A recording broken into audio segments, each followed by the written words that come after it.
ये काम भोग शब्द क्रिया की तो बात जाने दो, मेरे कान में भी ये शब्द न पड़ने पावे। ये बात ध्यान दीजिए। संग करना ये तो दूर की बात रही, श्रीधाम वृंदावन में प्रिया प्रीतम की उपासना में मुझे जो लगाया गया है, जिनका मैं भजन कर रहा हूं, एक तड़ित वर्ण वाले पीतारुण अक्षय अनंत तरिलता भाम, बिजली की अनंत कांति, एक श्याम मेघ, इनकी उपासना, तो सावधान ये रहे कि करणाभ्यरणा स्पर्शिन, मेरे कान में शब्द भी काम भोग का न पड़े।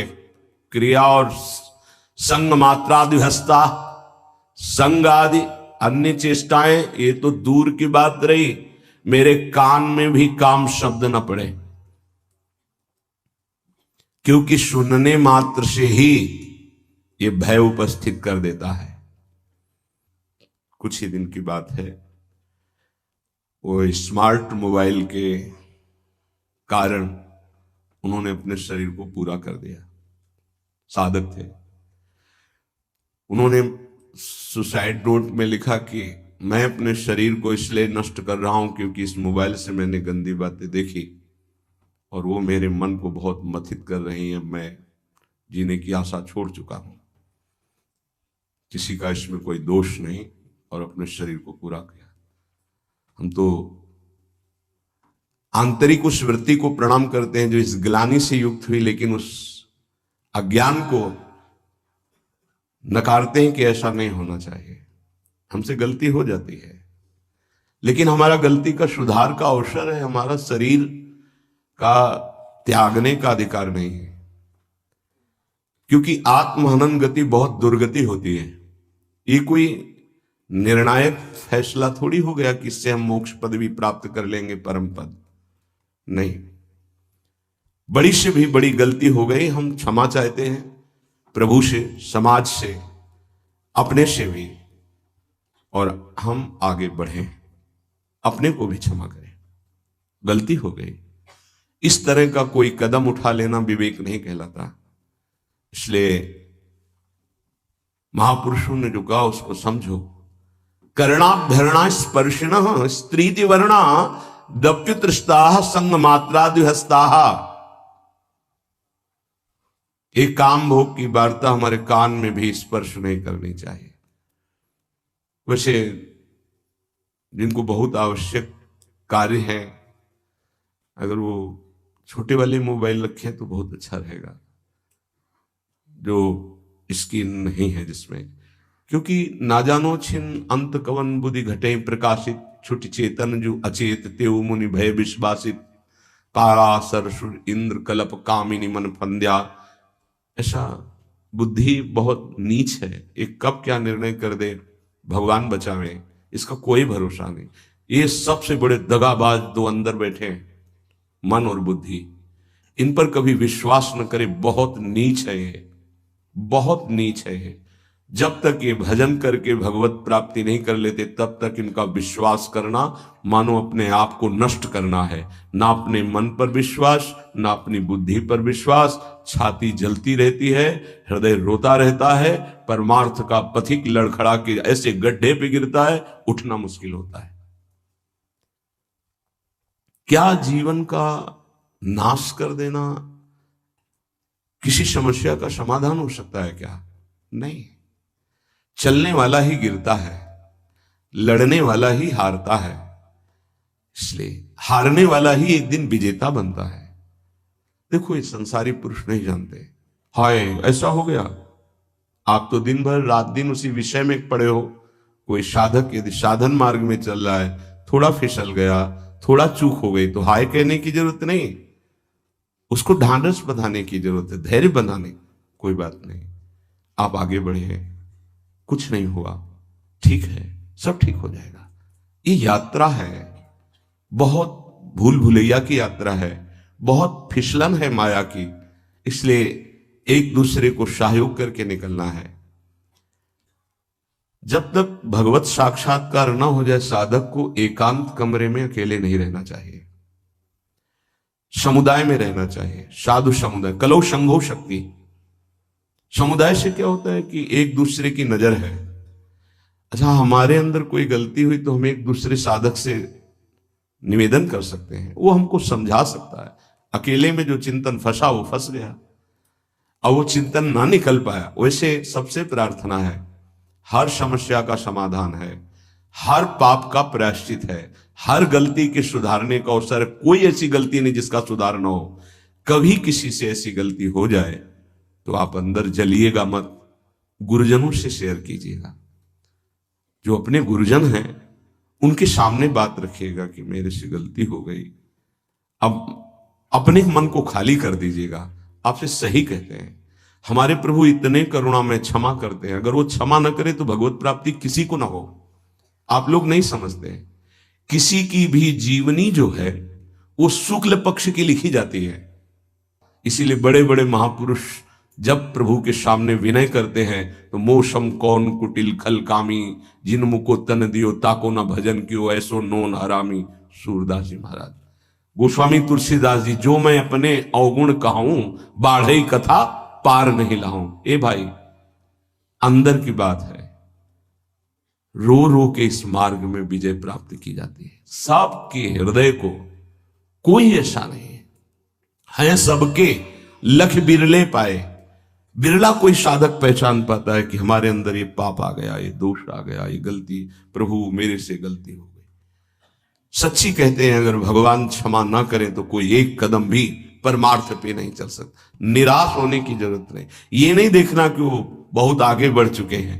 तुमसे सच्ची कहते हैं, हृदय की बात कहते हैं, जिसे तुम बहुत आगे बढ़ा हुआ जानते हो वो भगवत कृपा से केवल है, केवल भगवत। वो भगवत कृपा आपके ऊपर नहीं हो सकती क्या?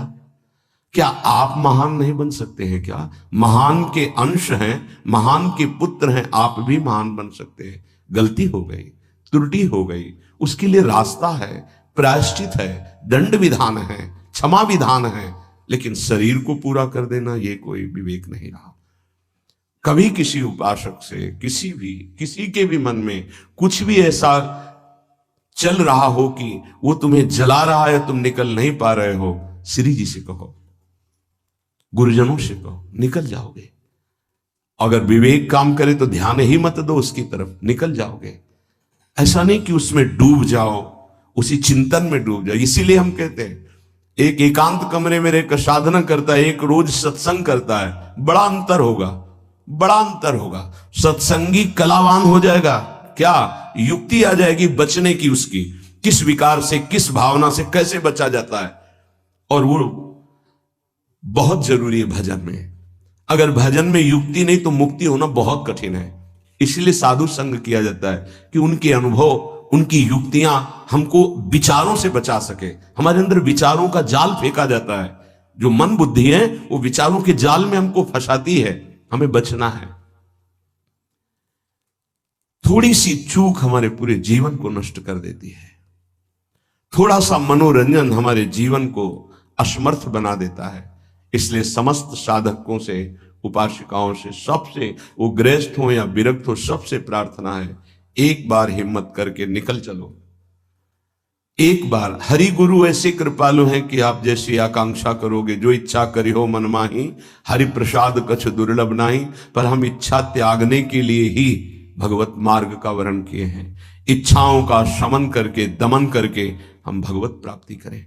ये इच्छाएं कितनी भी पूर्ण की जाए कभी पूर्ण नहीं होती। ये दुष्ट मन कभी चैन से नहीं रहने देता।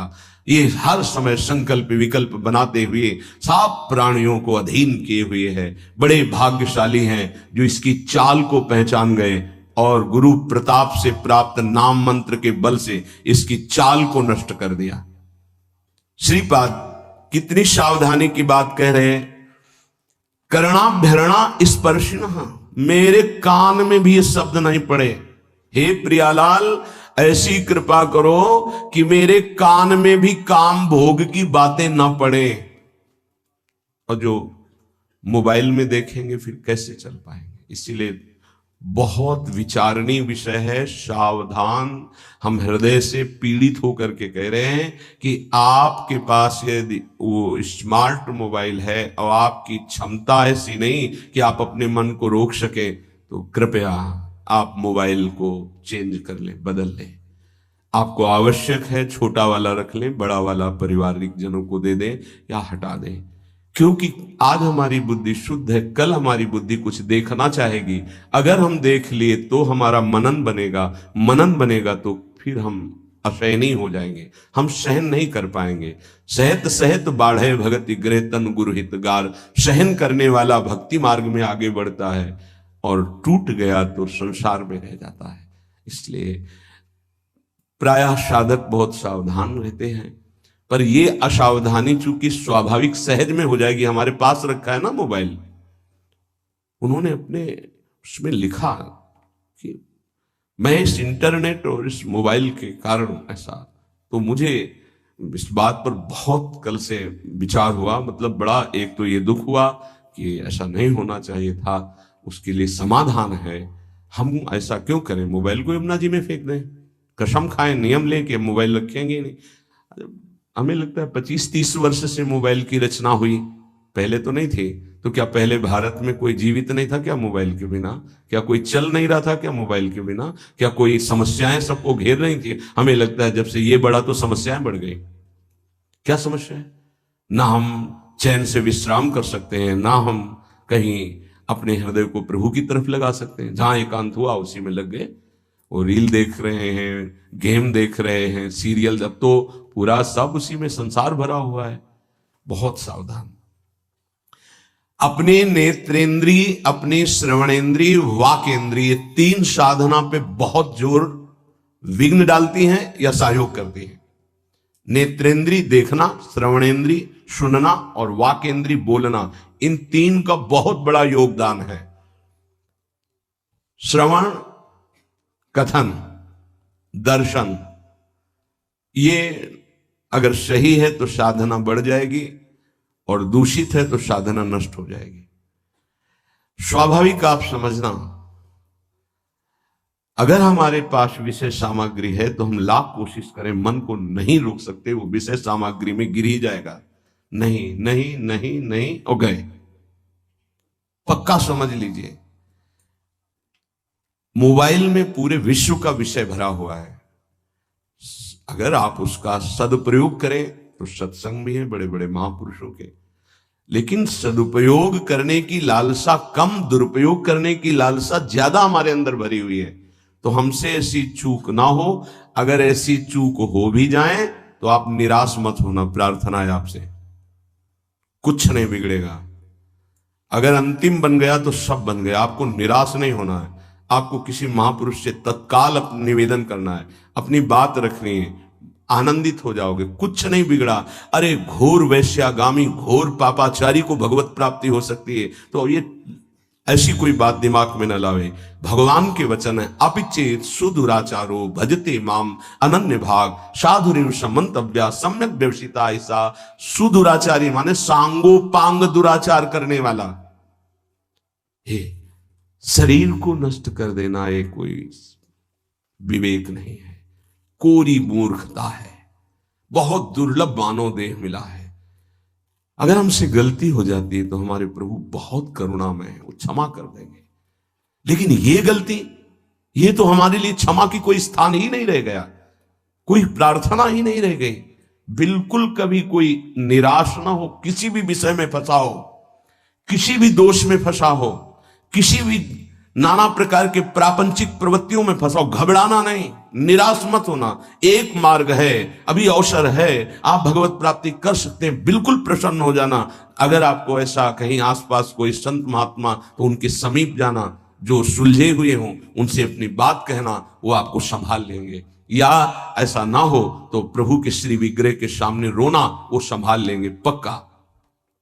ये काम जब राग से उत्पन्न होता है तो ये केवल पाप ही कराएगा। भगवान महासनो महापापमा, ये महापापी काम पापात्मा है, ये उसे पापात्मा बना देता है जिसके हृदय पर अपना अधिकार कर। महासनो कभी तृप्त होने वाला नहीं है। अगर इसकी पूर्ति न हो तो विद्धेनमी वैरिणम, ये क्रोध रूप धारण कर लेता है, दुश्मन की तरह बर्ताव हो जाता है। देखो कितना बड़ा दुश्मन। साधना छूटी, जीवन छूटा, अब क्या परिणाम ठाकुर जी जाने।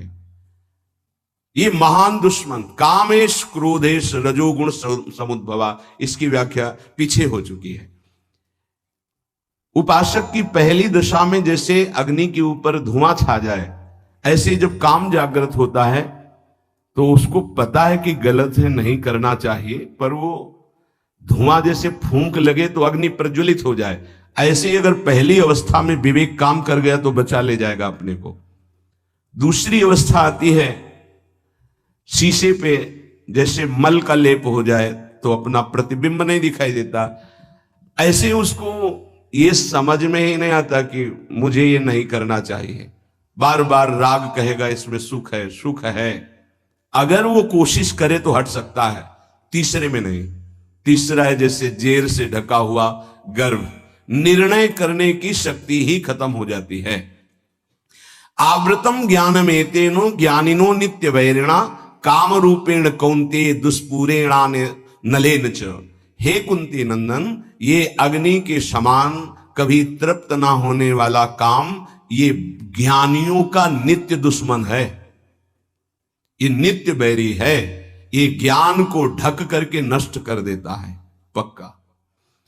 कभी हंसी मजाक खेल कूद मनोरंजन विपरीत आकर्षण वालों से ना करें, प्रार्थना है।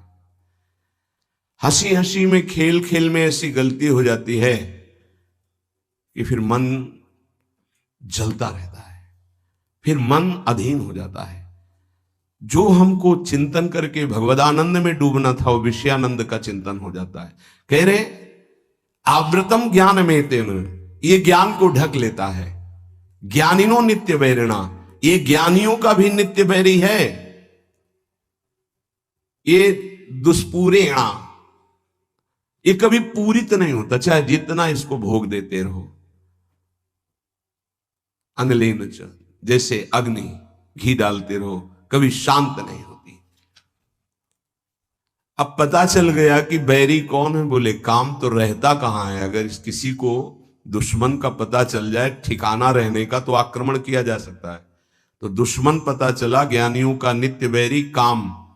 काम की पूर्ति में बाधा लगी तो क्रोध, काम की पूर्ति हो गई तो लोभ तृष्णा, और भोगूं बार बार भोगूं। मुखिया है आवागमन का, जन्म मरण का मुखिया है काम। ये रहता कहां है, अगर पता चल जाए तो आक्रमण करने में समर्थ हो सकता है साधक। कहां रहता है, भगवान इसका निवास स्थान बताते हैं कि ये काम रहता कहां है। इंद्रियाणि मनोबुद्धि रस्याधिष्ठान मुच्यते एतैर्विमोहयत्येषो ज्ञानमावृत्य देहिनम। इंद्रियां, मन, बुद्धि, ये आफिसें हैं इसकी, यहां बैठता है। इंद्रियाणि मनोबुद्धि रस्याधिष्ठान मुच्यते, इसकी ऑफिस है, काम की ऑफिस। इंद्रियां, मन, बुद्धि, ये काम इंद्रियां मन बुद्धि के द्वारा ज्ञान को ढक देता है और गलती हो जाती है। इतनी जल्दी बुद्धि को कवर करता है काम, विचार करने की सामर्थ्य नहीं रह जाती उपासक में। विषयी पुरुषों की तो यहां चर्चा नहीं, वो तो गिरे हुए हैं, गिरा हुआ क्या गिरेगा, साधक की बात हो रही। इतनी जल्दी आक्रमण करता है कि जल्दी बोलने में देर लगी, उसको कवर करने में देर नहीं लगती। तत्काल वो बुद्धि को कवर करके ज्ञान रहित करके अपना चिंतन, अपनी चेष्टा, ज्ञान को ढककर देह भाव वाले पुरुष को ये मोहित करके भ्रष्ट कर देते हैं। देह भाव, मैं पुरुष मैं स्त्री, जब तक ये भाव है तब तक बहुत सावधान। इंद्रियाणि मनोबुद्धि रस्याधिष्ठान मुच्यते, ये ऑफिस है लेकिन घर अभी नहीं बताया गया। सही माने में काम का वास अहम में है, देहाभिमान में है। इसमें भगवान ने जो वर्णन किया, एतैर् विमोहयत्येष ज्ञानमावृत देहिनम, देहिनम देह भाव, देह भाव अहम भाव। मुख्य इसका निवास स्थान अहम भाव में, मैं पुरुष हूं, मैं स्त्री हूं, मैं शरीर हूं, ये जो भाव है अंतःकरण में, मन बुद्धि चित्त अहंकार, इसका घर है अहंकार। ऑफिस है इंद्रियां, मन और बुद्धि। ये अहंकार की गुफा में छुपकर बैठ करके प्रहार करता है, मन और इंद्रियों को अधीन करके भोगों में हर प्राणी को फंसाए हुए है, चाहे वो चिड़िया हो, चींटी हो, मनुष्य हो, पशु पक्षी, कोई भी 84 लाख योनियों में एक छत्र इसका राज्य है। वही बचते हैं जो भगवान के आश्रित और भगवत शास्त्र की, गुरुजनों की अक्षरशः आज्ञा का पालन करते हैं। जहां इतनी सी भी हम गुरु आज्ञा शास्त्र के विरुद्ध हुए, वहीं हम फंस गए, वहीं क्लेशित हुए, वहीं अशांत हुए, वहीं रास्ता रुकेगा। पक्की बात समझ लीजिए, एक शब्द भी हमें अपनी नहीं लगानी बुद्धि से, क्योंकि उसी बुद्धि मन में वो बैठा हुआ है, जो वैरी बैठा हुआ वो उसी में बैठा हुआ, वो न्याय कैसे करेगा। किसी भी पदार्थ को जब देखते हैं तो इंद्रियों में कामना पैदा होती है। इंद्रियों में जब इंद्रियों में कामना पैदा, पदार्थ वस्तु व्यक्ति स्थान पहले देखना ही होता है या सुनना होता है, तभी कामना पैदा होती, सुन के या देख के।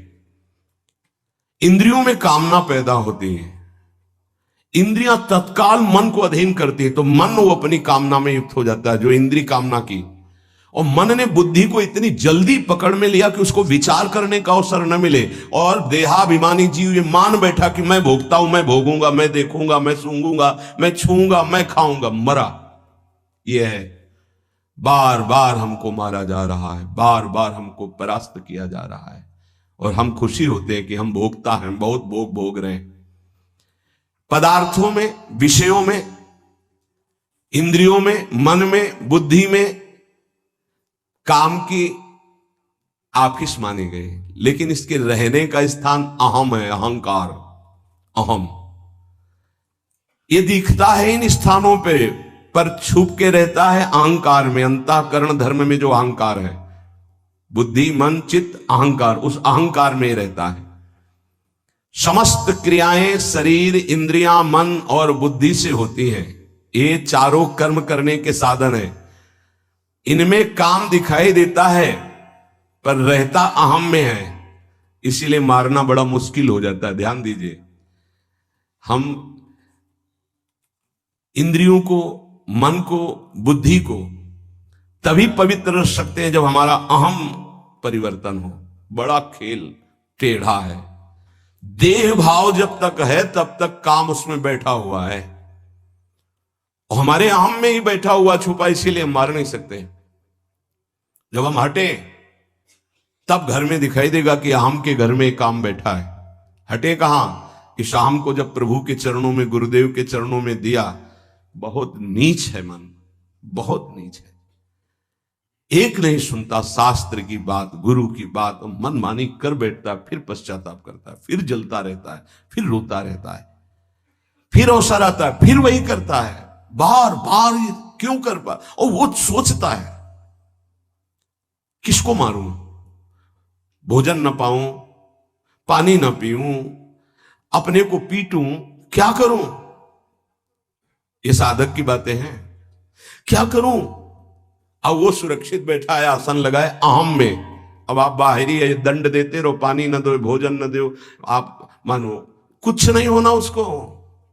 वो ऐसी जगह बैठा है अहम में, अवसर आते फिर क्या, फिर वो क्लेशित होता है। अब क्या करूं, क्या करूं, कौन, अच्छा 4 दिन उपवास कर लेता हूं। तो उपवास किया तो प्राण शुष्क हुए, लेकिन वो अहम में बैठा है। ये बहुत समझने का विषय। ये मरेगा अहम त्याग से। अहंकार, देहाभिमान जब गलित होगा तभी ये काम नष्ट होता है। अहम जड़ चेतन की ग्रंथि में बैठा हुआ है। यद्यपि मृषा जड़ चेतन की कभी ग्रंथि हुई नहीं, फिर भी छूटती कठिनाई। क्या? मैं पुरुष। जब तक मैं पुरुष हूं तब तक काम है, जब तक मैं स्त्री हूं तब तक काम है। जब ये अहम प्रभु के चरणों में समर्पित हो जाता है या धर्म में समर्पित हो जाता है, तभी वहां से काम हटता है। काम शून्य अहम ब्रह्म स्वरूप है। जो मैं, वो ब्रह्म स्वरूप है। और काम युक्त अहम, देहाभिमान, यही दुर्गति का कारण है। ये केवल मैंपन में बैठा हुआ है, मैं अमुक हूं, अमुक वर्ण का, अमुक आश्रम का, अमुक अमुक, इसी पे काम बैठा हुआ है। इसी कामना से ना चाहते हुए भी पाप होते हैं। अर्जुन ने पूछा था, अर्जुन जी ने, कि प्रभु ना चाहते हुए भी ये पाप कौन करवा देता है? नहीं चाहते हमसे कोई गंदा काम, पर वो काम बैठा है अहम में। जहां संग बना तहां दोष उपस्थित हो गया। जान ही नहीं पाया कि दुश्मन हमारे अंदर बैठा है, और ये दुश्मन की प्रेरणा वो मित्र मान लेता है कि सुख भोग होगा, बस वहीं भ्रष्ट हो जाता है। पाप अगर है तो भुगत कर नष्ट हो जाता है, लेकिन ये काम नहीं, काम भोग करके नष्ट नहीं होता और बढ़ जाता है और छुपा रहता है अहम में। काम बंधन में वैकम नान्यदस्तीह बंधनम, काम बंधन मुक्तो ही ब्रह्म भूयाय कल्पते।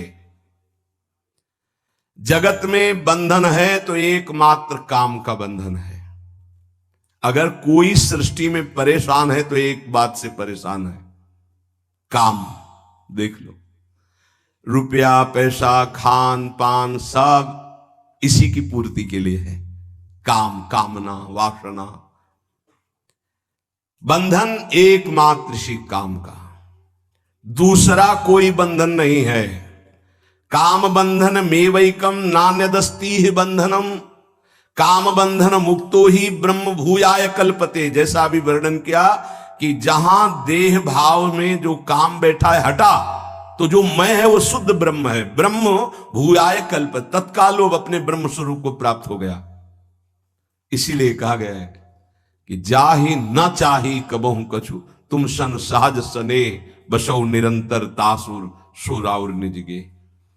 बस एक प्रार्थना है, अगर मान लोगे तो निकल जाओगे। अगर आप विपरीत शरीर का संग नहीं करोगे, विपरीत दर्शन और संभाषण नहीं करोगे, तो स्फुरणा होगी, खत्म हो जाएगी, आपको कोई परेशान नहीं कर पाएगा, निकल जाओगे आप। अगर विपरीत आकर्षण का आप संग करेंगे, दर्शन करेंगे, संभाषण करेंगे, तो चाहे जितने प्रवीण विद्वान ज्ञानी संयमी हो, आपको पतित होना पड़ेगा। शब्द लिख लीजिए, यह शास्त्र सम्मत अनुभूत बात है। हम भूख को सह सकते हैं, लेकिन हमारे पास भोजन रखा हो, अगर ब्रह्म प्राप्त हो गया है तब तो कोई बात नहीं। अगर देह भाव है फिर भूख को नहीं सह सकते। आप बैठे हो, आपके सामने भोजन रखा, नहीं नहीं नहीं नहीं, कितनी बार कहेंगे नहीं नहीं? एक बार टूट पड़ेंगे और सब पा जाएंगे। बस ऐसे ही सारे भोग हैं। संसर्ग दोष से बच गया उपासक तो जीत गया। कभी भी, कहीं भी, किसी से भी प्रार्थना है, चाहे यंत्र से हो, चाहे शरीर से हो, या चाहे किसी ग्रंथ पंथ किसी से भी हो, हमें बहुत सावधान रहना है, संसर्ग नहीं होने देना। कुछ ऐसे पुस्तिकाएं हैं जिनको पढ़कर आप भ्रष्ट हो जाएंगे।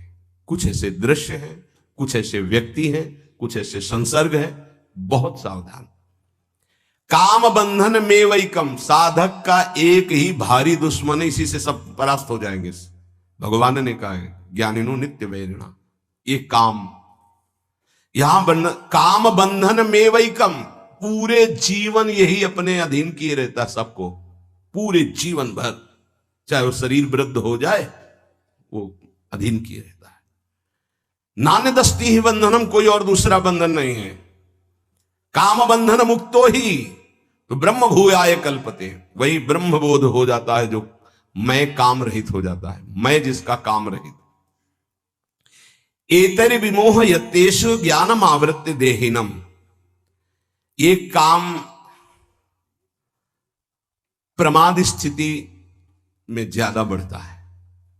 प्रमाद, जो आपकी दिनचर्या है, नहीं जाना हमें वाणी पाठ में, नहीं जाना हमको कीर्तन में, ये जो प्रमाद है कि ना करने योग्य क्रिया को करना, करने वाले में ना करने की भावना, इससे आप बचिए। आप अपनी दिनचर्या को बिल्कुल ब्रह्म मानिए, आप जीत जाएंगे, पक्का जीत जाएंगे। आपकी दिनचर्या टाइम टू टाइम कई वर्ष लगातार चले, फिर आप देखना रंग